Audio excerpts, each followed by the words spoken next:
So I said I was going to eventually make a video on how to make a mold using Mold Max 60, which is a high temp silicone material which you can use to pour metal in.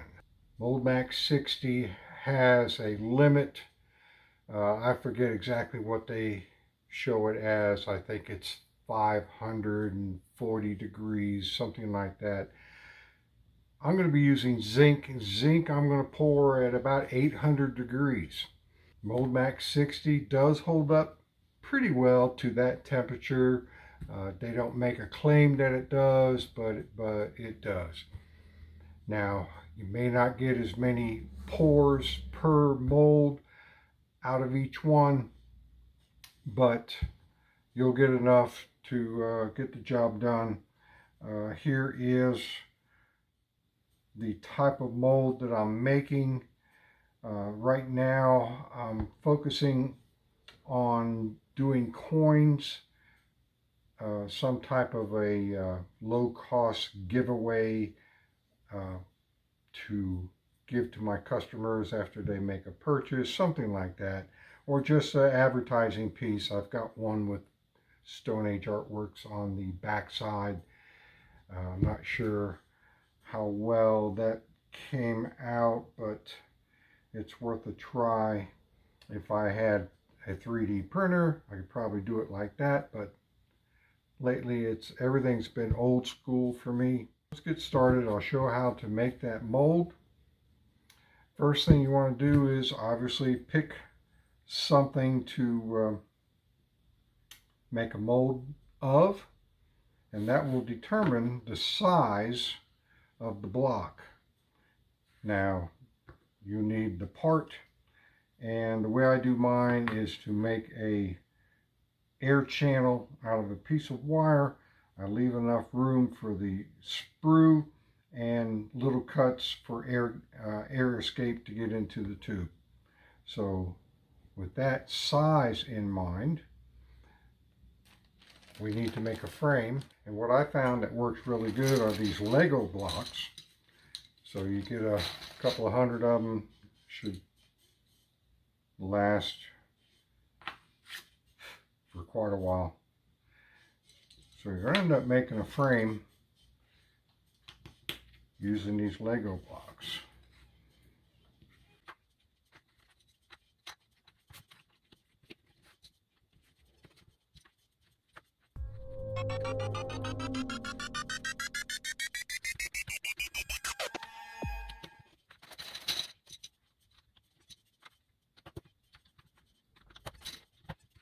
Okay, so once you have your basic frame, you've got it sized what you want. You got enough room to put everything in there.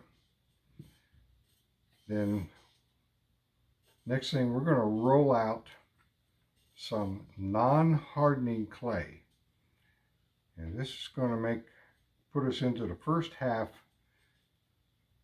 of making this mold. It's going to be constructed in two halves. So we need to roll out about 1/4 of an inch thick piece of this clay.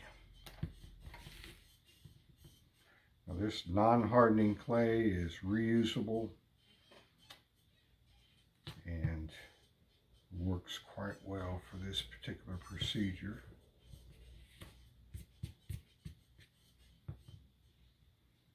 All right, once you got a 1/4 inch laid out, I'm going to press this on here and make a little bit of an imprint, and then we will cut that out.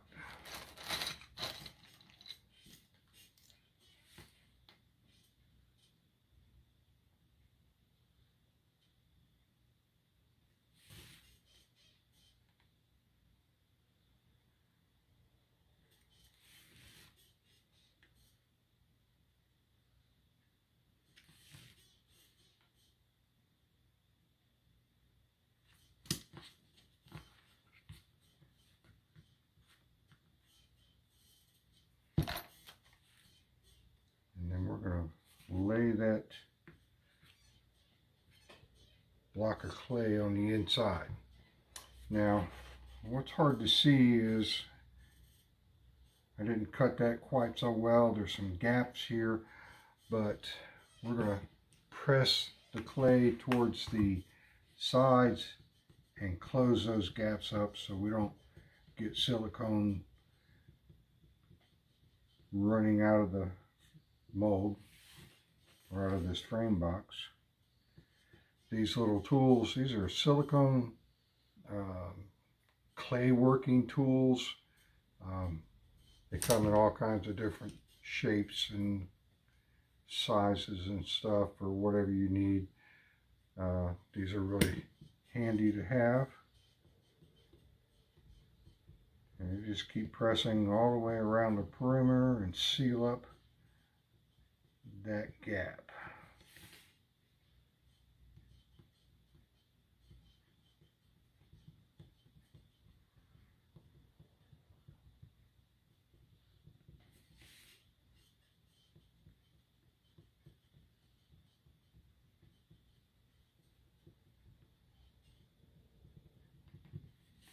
Okay. Now what I'm doing here is I've got 2 pirate coins. I'm going to make a double-sided coin. So I'm going to have the skull on both sides. So one half will be on this side of the mold and the other half will be on the other one. What I'm going to do is position this where I need it, leaving enough room for my air channel and enough gap up here to make the sprue. Once I got it exactly where I want it, I'm going to press it down and that should seal up pretty nicely. And then we're going to press in our air channel and get it positioned. Hope you can see what I'm doing here.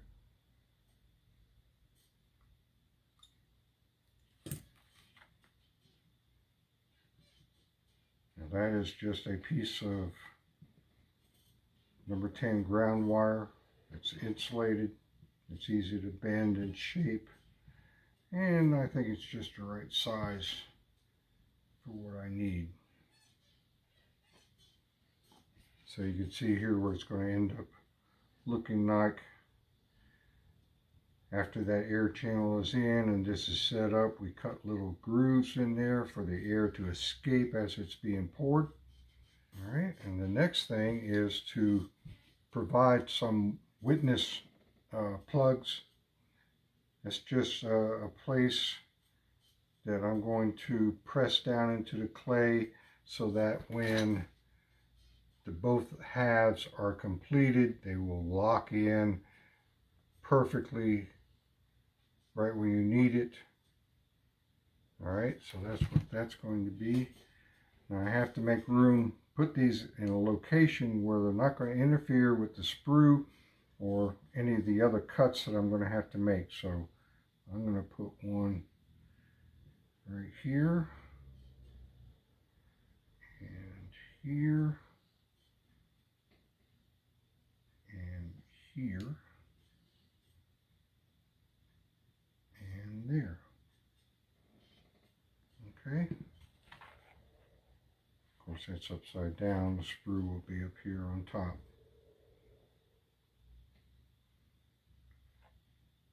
All right, so that actually is ready to be poured, which is what we're going to do right now.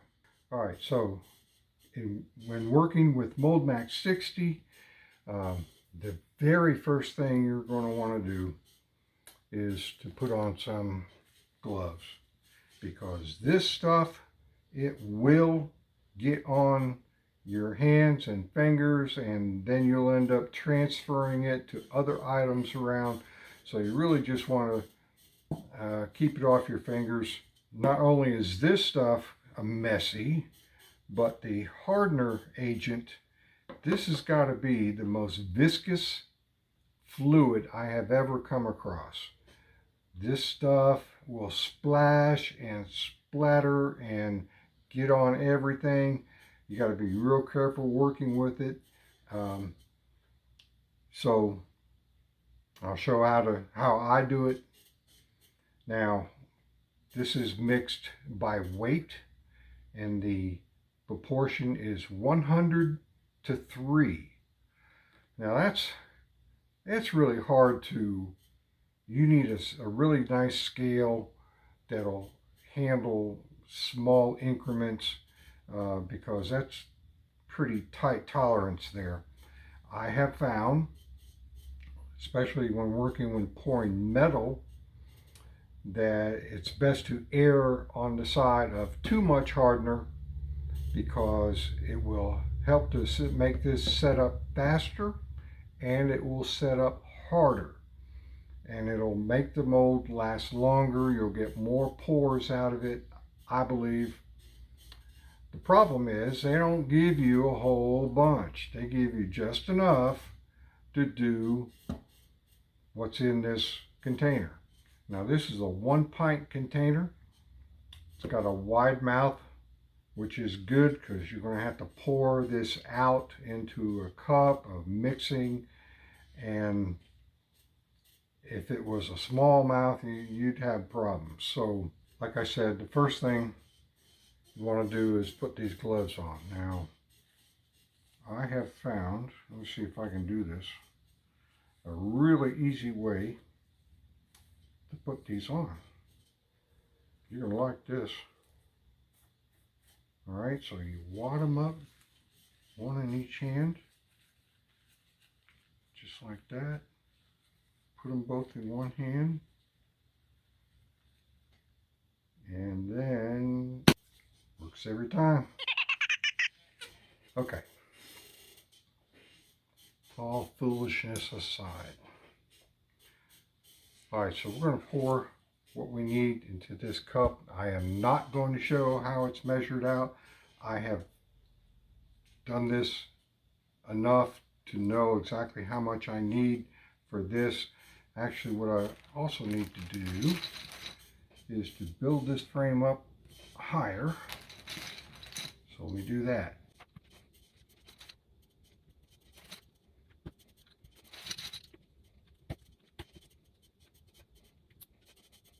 Okay. All right, so I'm going to try and find a video that shows somebody mixing this stuff up and measuring it and all that. It's kind of a pain, but like I said, once you've done it a few times and you know how much you need, I don't even bother weighing it out anymore. One other thing you definitely need is a little syringe type of deal to break out your hardener and also to squirt it into your cup. Makes it a lot easier than trying to pour out of this thing. Okay, I've already poured a couple. I've made these 2 molds here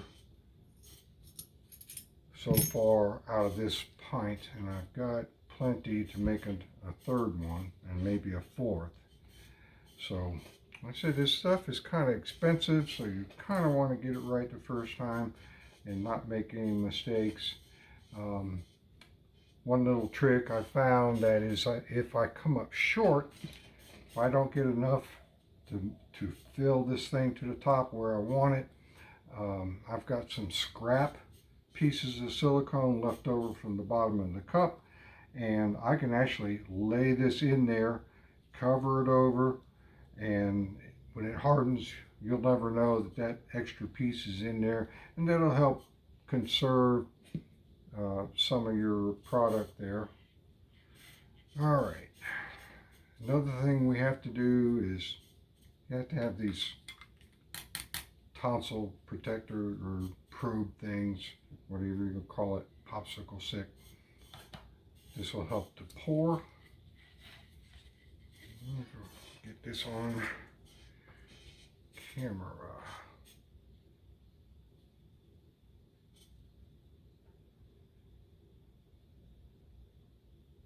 Yeah, I know I'm in the way here. I'm not, but you'll get the idea. So once you judge how much you need, cut it off. Like I said, this stuff goes everywhere. Okay. That might come up a little short, so it's good to have the extra piece laying around.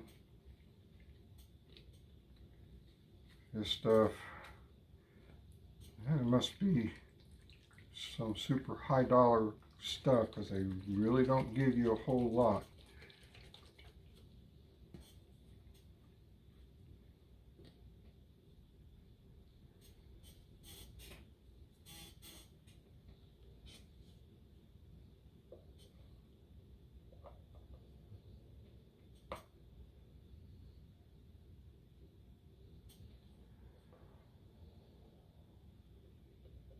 Okay, that's way too much.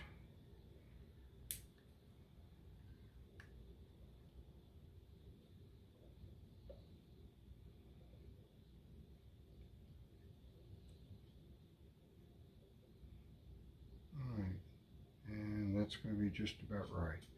So like I said, we got to do this really slow because this stuff will splash if you get too energetic with your squeeze.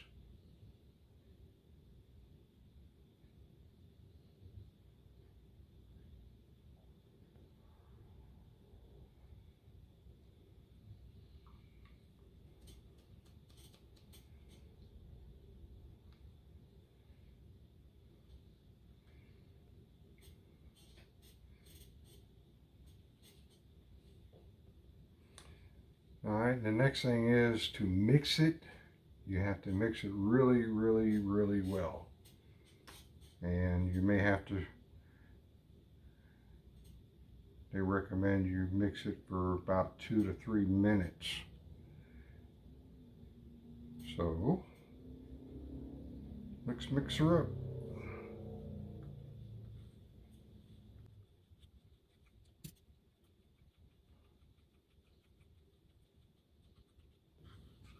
All right, you don't want to get too vigorous with it. You don't want to put a lot of air bubbles in there.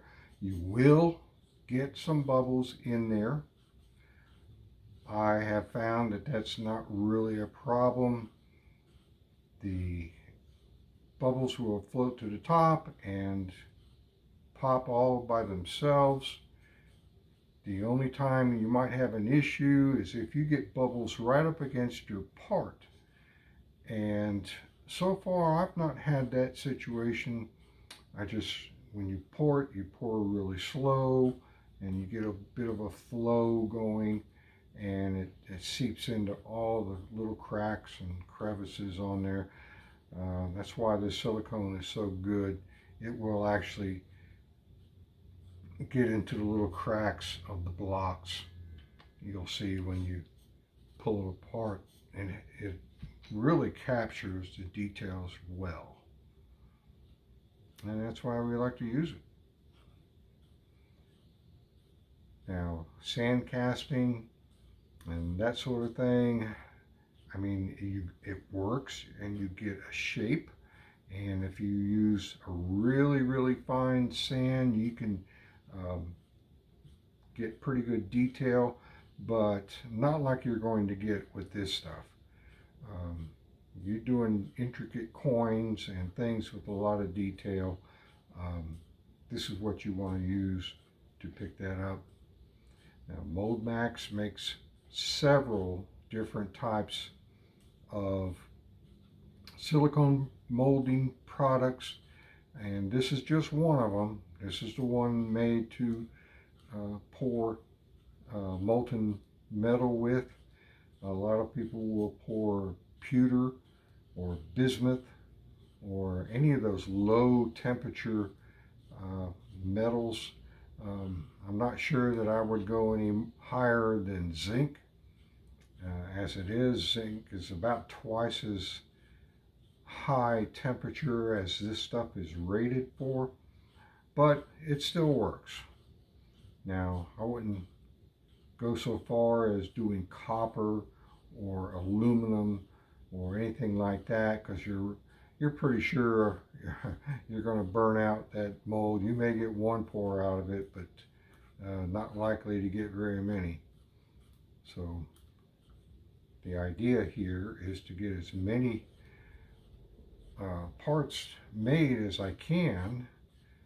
That'll make it more cost effective. And like I said, these are kind of going to be giveaways for customers at a show. I'm thinking if, when they buy one of my sculptures, I throw this in, hey, thanks a lot, have a coin. We'll see. Otherwise, they just look cool. Now this stuff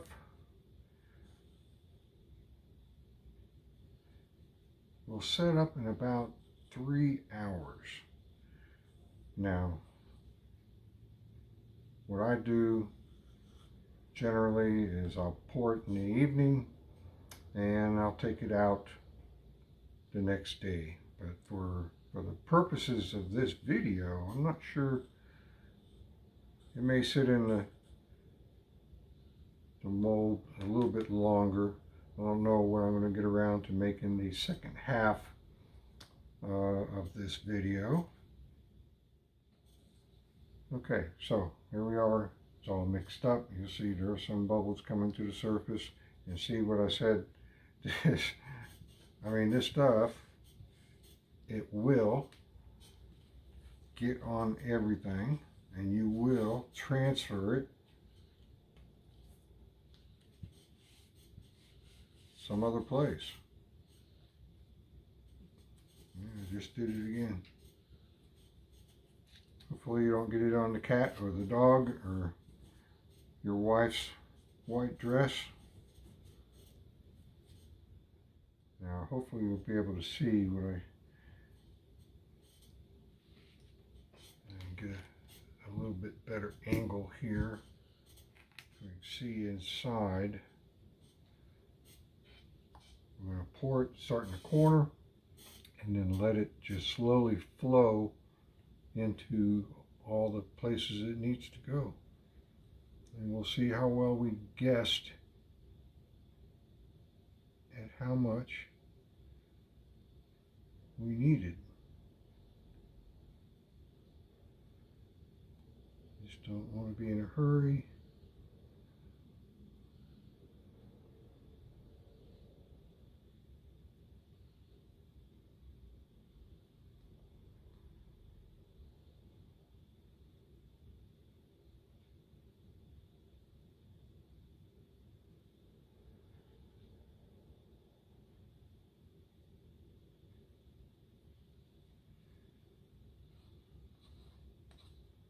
Yeah, I think I'm going to have more than enough.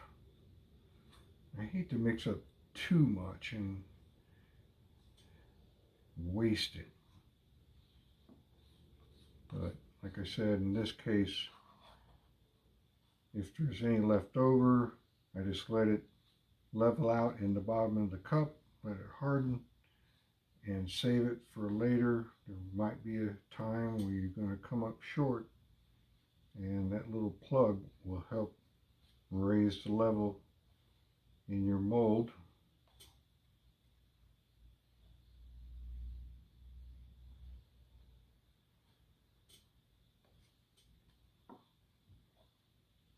Probably should have had 2 cameras going here at the same time. I know I'm probably blocking it. Well, as it turns out, I guessed pretty well. I'm not going to have a whole lot left over. And one other thing I didn't mention is that you do want to try to check the level of your work surface.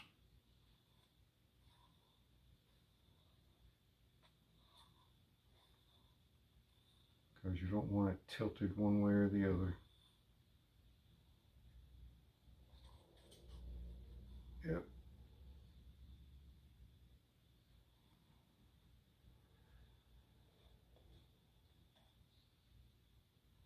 guess pretty good for once.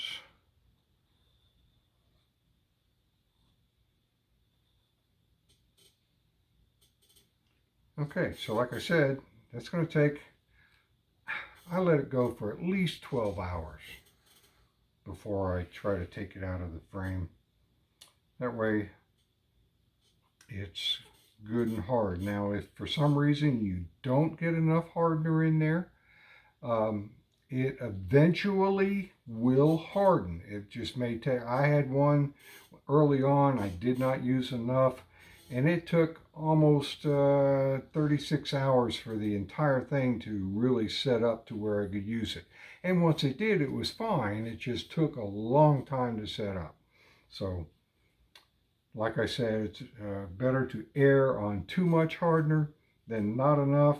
But if you do make that mistake, not all is lost. It will eventually harden up. So we'll let this go for about 12 hours. Maybe we'll get to it in the morning, but when we do, we'll do the second half and we'll be ready to go. Okay, so it's been about 20 hours. I didn't need to really let it sit that long, but this is the first chance I've had to come back to it. So what we need to do is take this out of the frame and disassemble the frame and reassemble it after we prep the second half.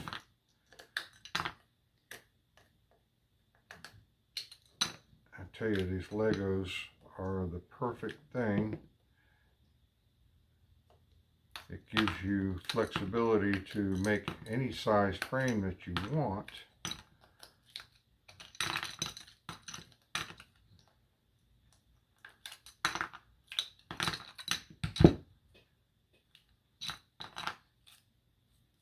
There. Okay. So you see what I meant when I said that the silicone will get into every tiny little crack, and even between these blocks here. So anyway, we need to remove the layer of non-hardening clay. Get rid of that.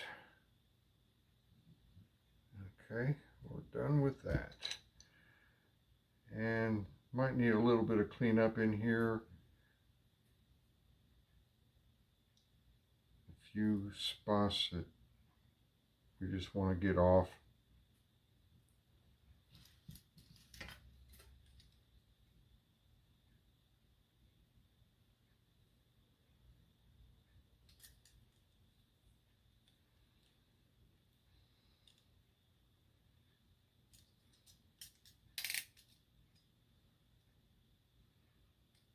Got a little bit of area around the coin itself that it's seeped in.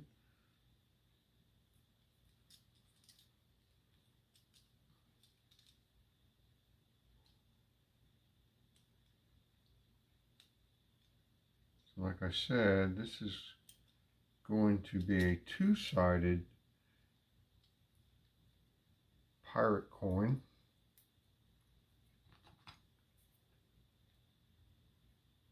Okay, it looks fairly good.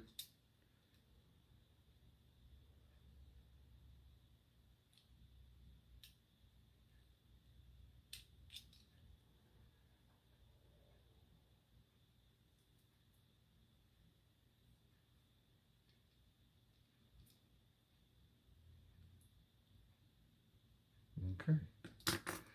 All right, so to get these, you just pinch these all off, because we're going to have to put this back into another frame. We don't want these interfering with that.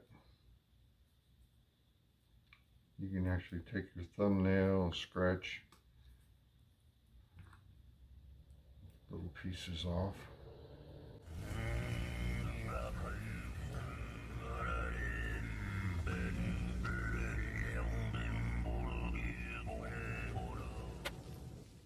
Okay, so the coin and the air channels stay there, and we need to reassemble our frame again.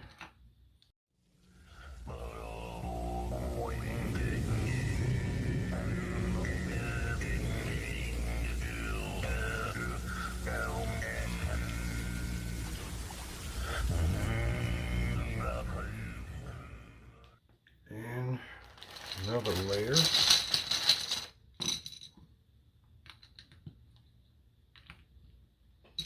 Maybe 2 layers.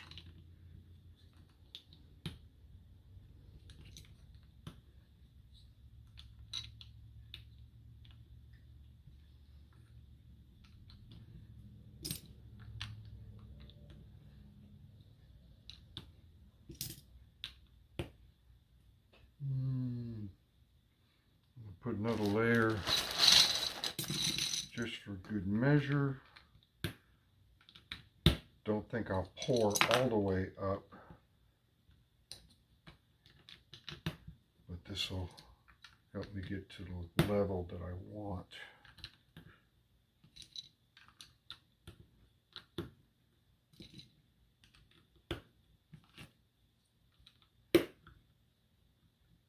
Okay, so there we are. We are ready to pour. Well, I said we're ready to pour, but not quite yet. All right, so the one thing about silicone, the basic rule is silicone will not stick to anything except itself.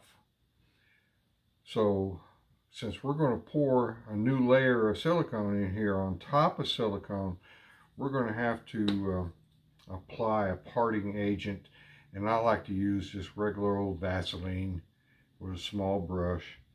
So we're going to coat everything inside that is silicone. We don't really have to coat the coin. It won't stick to that.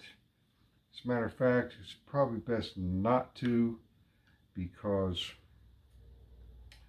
it might interfere with some of the detail. And we still have to put the second half of the coin in there too. But this way we can get all the surfaces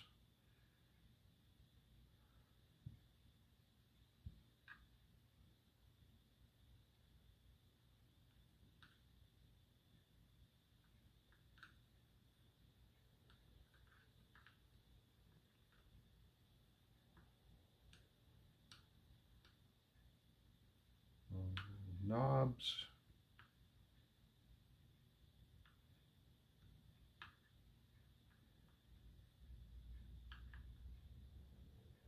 Okay, so the parting agent is in. Okay, so I've gone ahead and put some non-hardening clay on the back side of this coin. I'm going to use it as kind of an adhesive to stick to the other coin, and it should seal up pretty well. Now the other side of the coin is going to be facing up.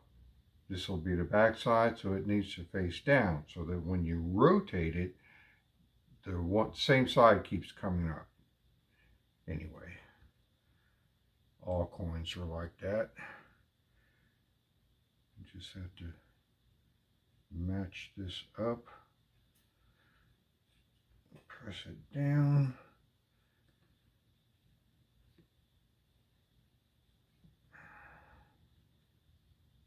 Make sure it mates up with the other side as best we can. There's going to be a little bit of cleanup afterwards, but I think that's going to be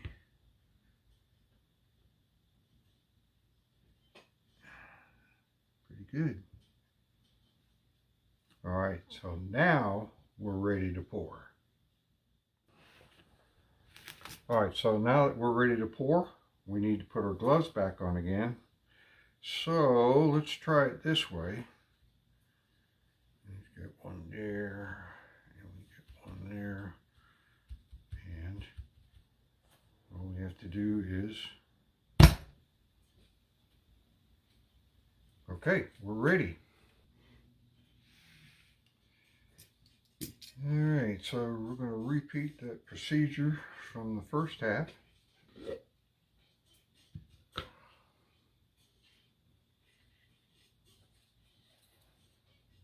Try to get this on camera as best I can.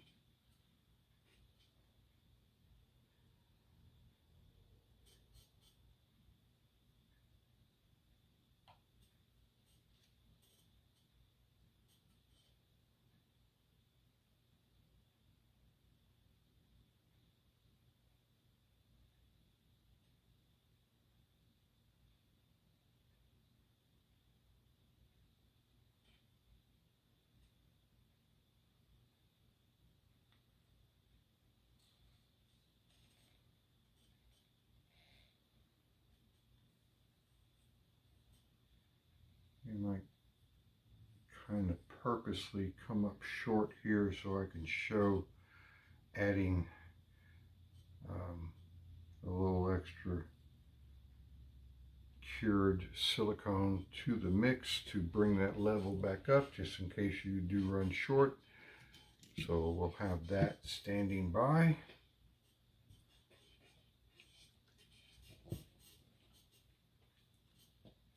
Yeah, the biggest fear is running out of hardener, because they, like I said, they don't give you a whole lot to work with.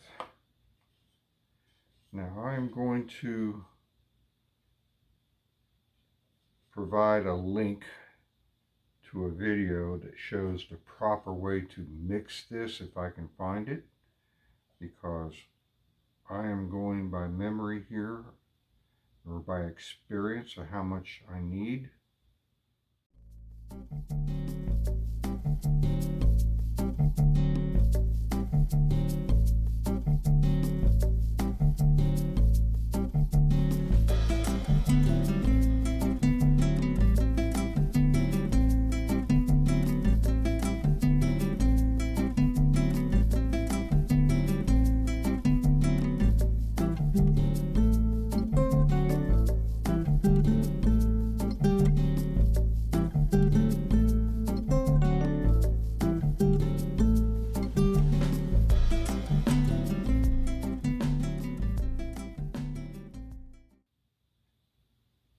And I think that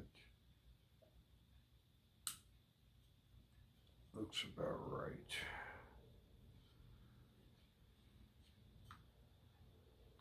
Like I said, be very slowly add this to the cup, because you see I already splattered a little bit.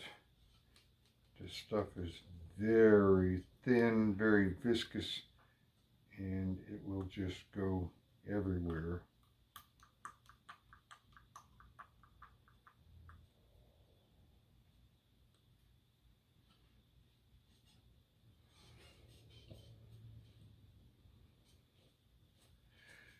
All right, so we'll mix it up for a minute or two.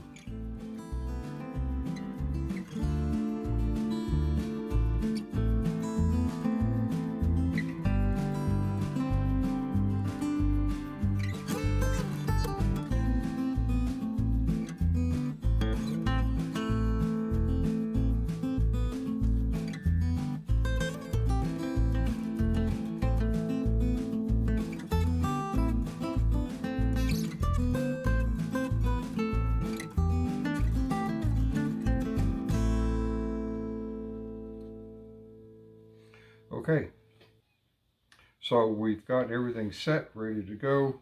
I've got the part in place, the air channel is still in place, and we've coated the silicone with Vaseline to use as a parting agent, and we're ready to go ahead and pour again. So let's get this done.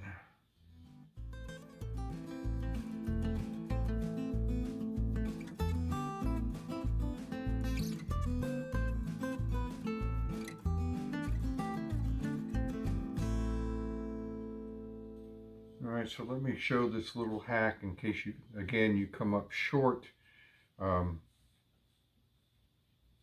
you can supplement your pour with a piece of silicone that was solidified from a previous pour. And we can go ahead and push that down in there a little bit and cover the rest up. I'm pretty sure I had enough to finish this pour, but I did want to show that that is something that you can do.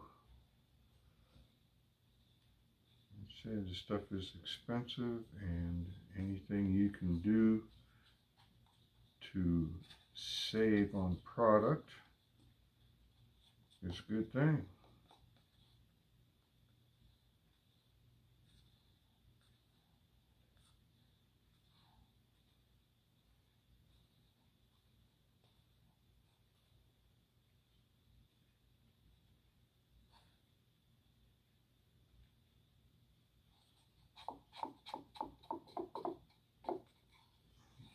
I actually think I did need that little piece.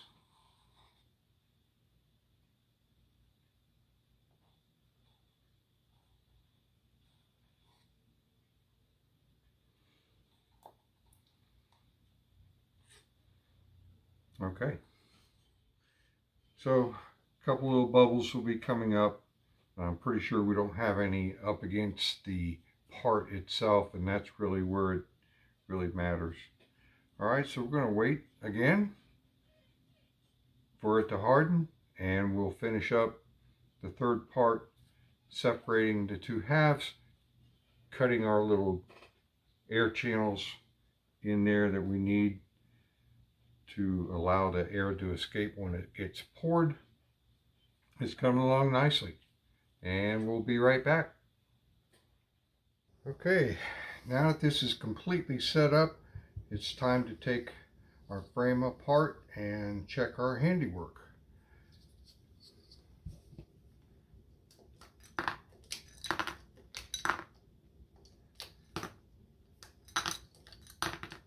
We're getting very near to completing this, and then being able to go ahead and pour will be the real proof of how well we did. You know, these molds, it's always in the details. The more time you take planning it and executing it, the better it's going to be.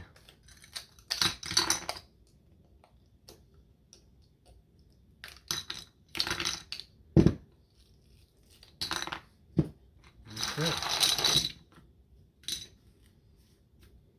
All right, so there's our mold. We have to go ahead and clean up the outside of it.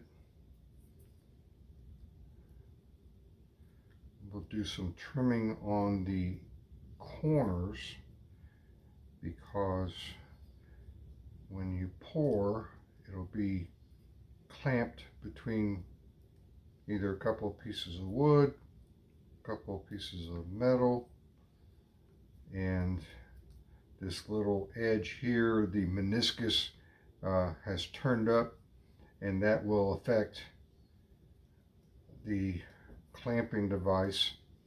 So we'll trim that off a little bit. Okay, that's pretty clean. Let's see if we get her apart.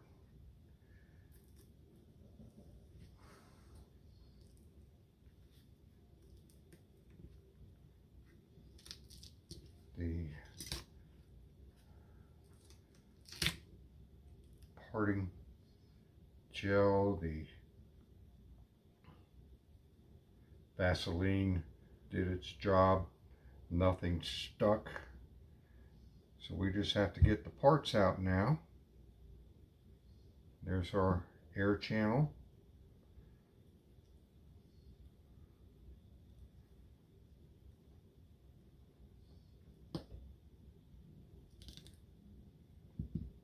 Okay, there's one half. Look at all that detail, very nice. I do not see any bubbles. May have to trim a little bit in here, but we'll still have to cut our air channels. Let's get the other half out.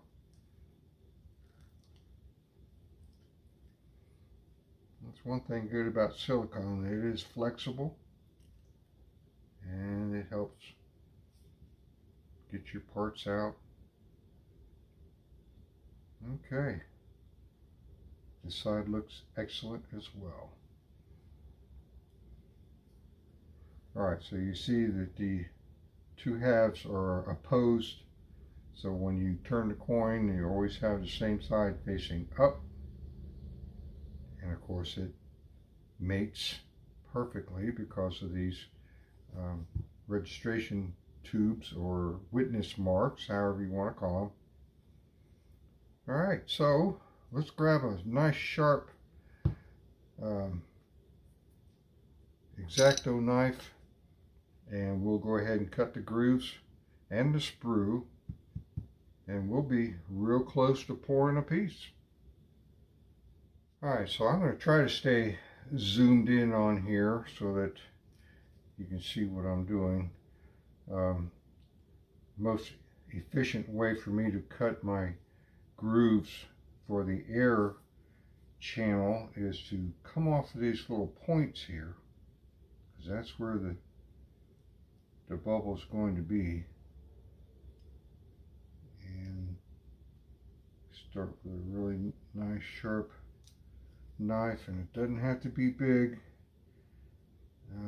That's pretty small, but that'll probably work.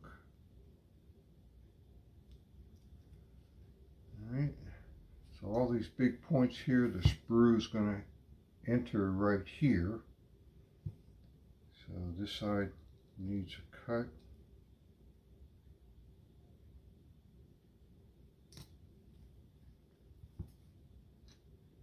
So that trapped air is going to escape into our little tunnel there.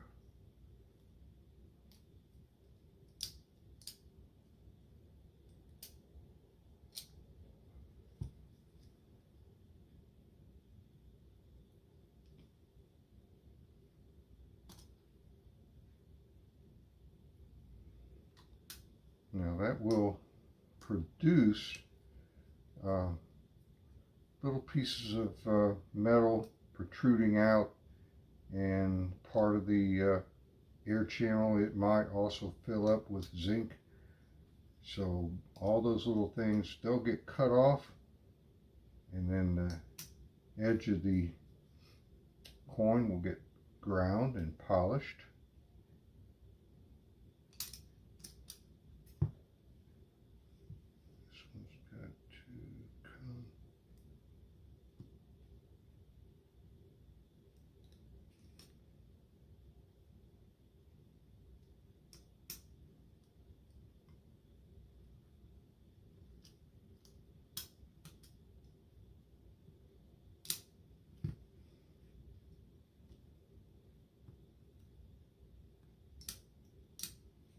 Okay, so you get the idea. Anyway, all the way around, all these little, on this particular piece, all these little star points on the edge of the coin is where I'm going to go ahead and cut a channel to allow that air to get out. Got a little bit of cutting to do around this flange here.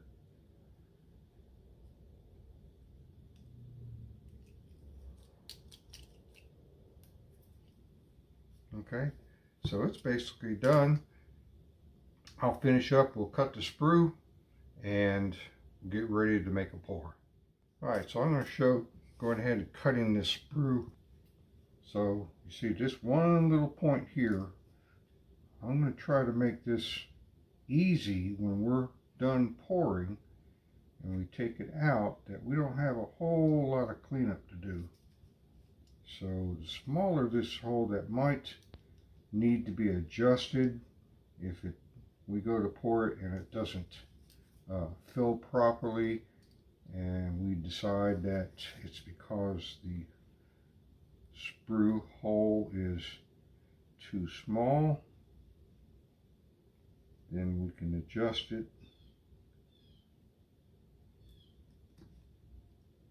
Okay. So you can see this is where we want our zinc to pour in this location right here. Make it a little bit bigger, but we're going to start off kind of small, because if this fills properly, that's easy to cut off. All these little points around here are real easy to cut off, and then it's a simple matter of just grinding the edge of the coin and buffing it, and we'll be done. If you make too much work for yourself, it just takes forever to do the cleanup, and just too much work. I mean, you'll eventually get it done, but you won't enjoy it as much.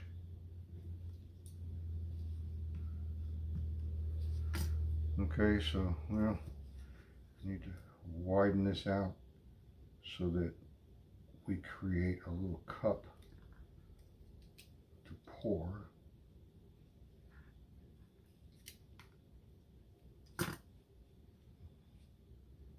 Okay, so here you'll see half of the sprue. All right, so we've got to do the other half side now.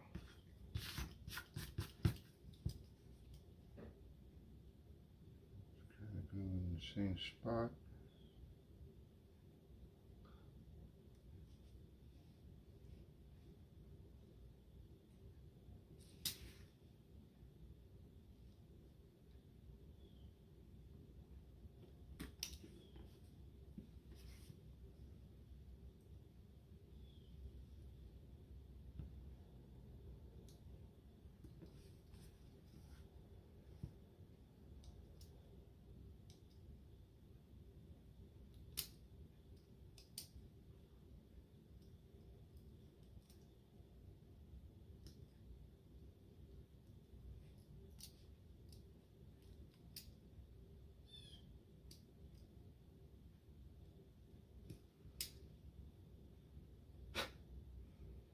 Okay, well, I hope I didn't block it with my big fat head.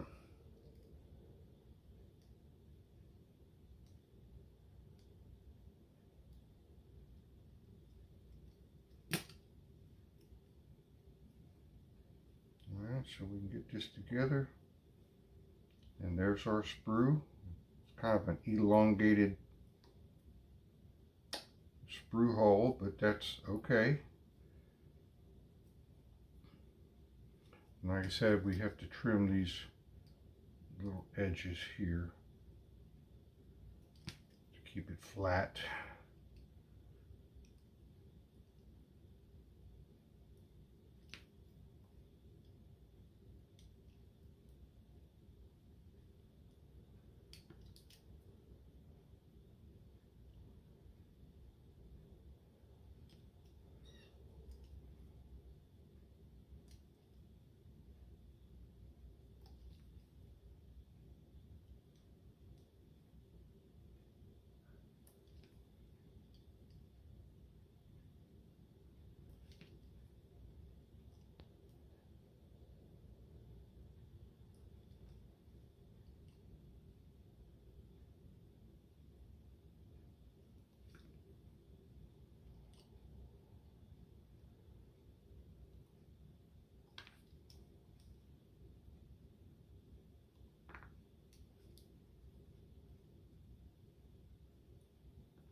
Okay, and another place we have to make a cut is to, up here, we're going to let the air out to the side.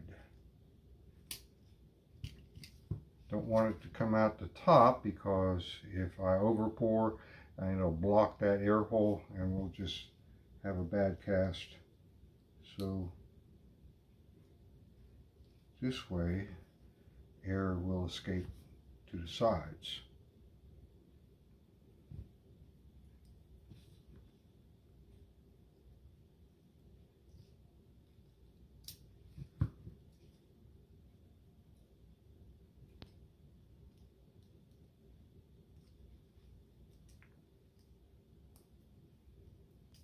All right, so you get the idea.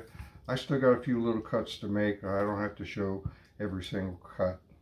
So next step, we'll take this out and we'll go ahead and make a pour.